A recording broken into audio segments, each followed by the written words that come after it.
Puan Yang Dipertua, soalan jeli nombor 6. Terima kasih Datuk Yang Dipertua. Terima kasih ahli yang berhormat.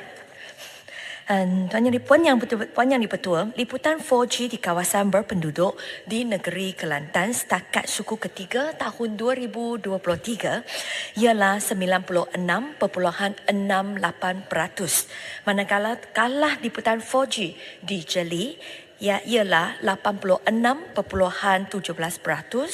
Kuala Musang 77.84% dan Kuala Krai 85.66%. Tanah Merah berapa peratus? Tanah Merah. Tanah Merah tak boleh Di luar jawapan, tetapi kalau Tanah Merah dapat dosis daripada kaunter MCMC, jawapan di sana. Kalau tak dapat, boleh dapat daripada saya nanti. Bagi Parlimen Jeli, setakat suku ketiga tahun 2023, 4 daripada 12 menara baharu telah siap dan beroperasi. Kesemua 97 stesen pemancar telah siap dinaik taraf dan 1,113 daripada 3,103 premis telah tersedia denganlah sambungan gentian optik. Bagi Parlimen Kuala Musang, 4 daripada 24 menara baharu telah siap dan beroperasi. Kesemua 244 stesen pemancar telah siap dinaik taraf dan 4,689 daripada 9,646 premis telah tersedia denganlah sambungan gentian optik dan kesemua 18 lokasi kampung orang asli telah dipasang denganlah perkhidmatan jalur lebar melalui satelit ataupun kita panggil BWA. Bagi Parlimen Kuala Krai, sejumlah 7 daripada 31 menara baharu telah siap dan operasi. Sebanyak 181 daripada 183 stesen pemancar telah siap dinaik taraf dan 2,855 daripada 6,729 premis telah tersedia dengan sambungan gentian optik. Bagi inisiatif yang dirancang dijangka akan siap dan beroperasi secara berperingkat pada penghujung tahun 2025.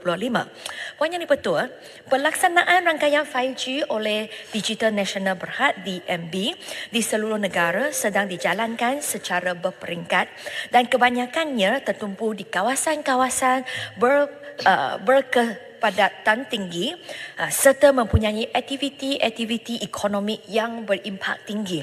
Sehinggalah 31 Oktober tahun ini, liputan di kawasan berpenduduk ataupun kita panggil KOPA di seluruh negara telah mencapai 73%. Manakala untuklah negeri Kelantan telah mencapai 45.5%.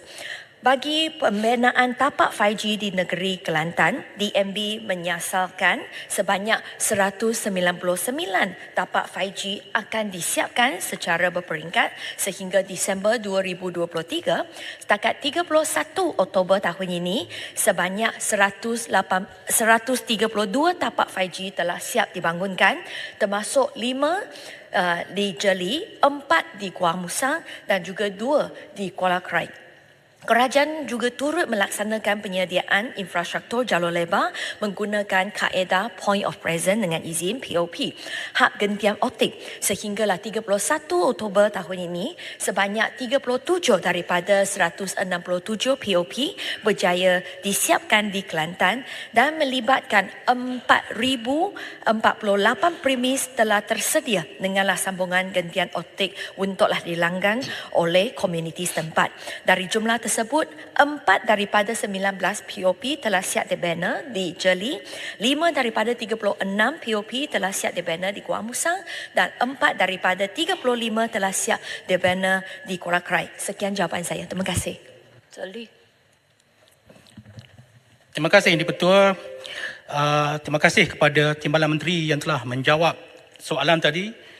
Very komprehensif dan terlalu detail dengan data dan juga figure. Terima kasih. Namun begitu, jika dilihat sekarang ini, syarikat telco misalnya, banyak menawarkan pelbagai pakej internet dengan tagline-nya berkelajuan tinggi tanpa had. Okay. Termasuklah pakej ramah baru-baru ini untuk kebenaran rakyat, untuk rakyat mendapat capaian internet berkelajuan tinggi. Persoalannya ialah di kawasan Laut Bandar, misalnya di Jeli, di Kuala Krai, di Gua Musang, walaupun dah terpapar 4G atau 5G, tetapi masih lagi tidak dapat nak akses internet tersebut. Sentiasa tersekat-sekat, macam siput, berjalan-jalan pelan-pelan. Soalan saya lah, adakah kelajuan ini, walaupun disebut oleh telco tanpa had, ianya dihadkan oleh syarikat tersebut ataupun ada faktor-faktor lain yang mempengaruhi, yang menyebabkan internet tadi tersekat-sekat? Itu the first questions. Yang keduanya ialah soalan kedua ialah walaupun pemancar banyak didirikan, dipasang seperti mana yang disebutkan tadi, namun masih juga capaian itu tak dapat akses secara memuaskan di kawasan-kawasan yang saya nyatakan tadi. Sekian. Terima kasih Datuk. Terima kasih Puan Yang di-Pertua. Terima kasih Ahli Yang Berhormat Jeli ataslah soalan tambahan tersebut. Pertama, kalau untuk liputan 5G adalah sangat-sangat penting bahawa pengguna itu subscribe kepada plan 5G dan juga mereka mempunyai peranti mereka, handphone mereka adalah bolehlah sesuai untuklah kegunaan 5G. Untuklah makluman Dewan Yang Mulia ini, setakat ini kita ada pengguna sebanyak 49 juta pengguna. Maksudnya ada orang yang lebih daripada satu nombor. Tetapi peranti 5G setakat ini kalau ikutlah laporan adalah 7 juta sahaja.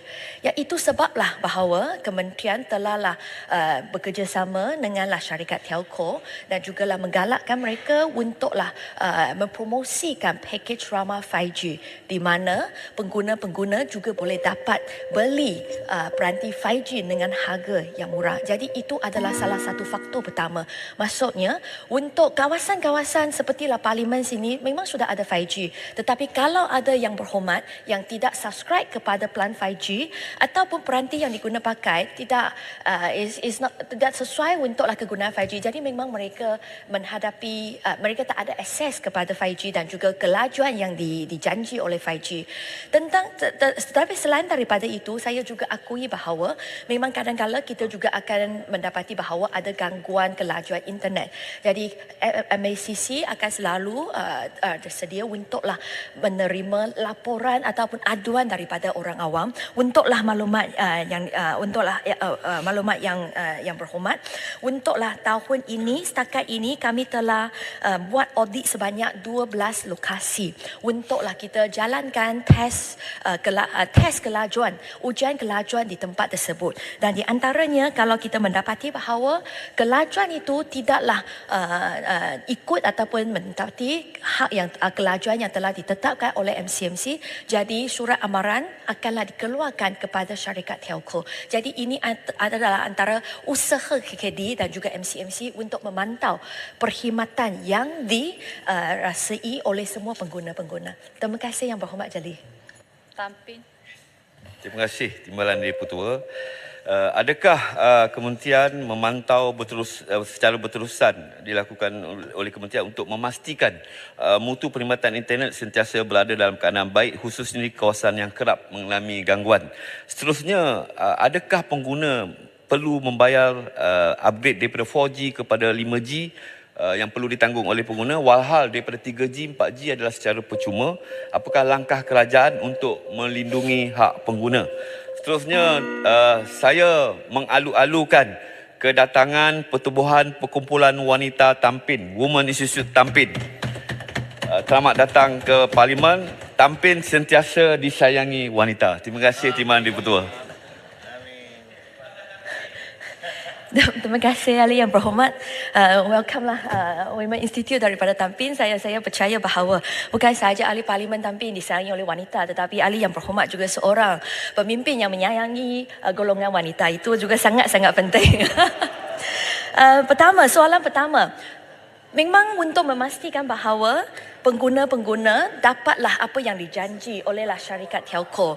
Jadi sepanjang tahun 2023 MCMC akan menjalankan audit di 4,000 lokasi dan setakat 30 September jadi lokasi yang telah MCMC audit adalah sebanyak 3,280 lokasi.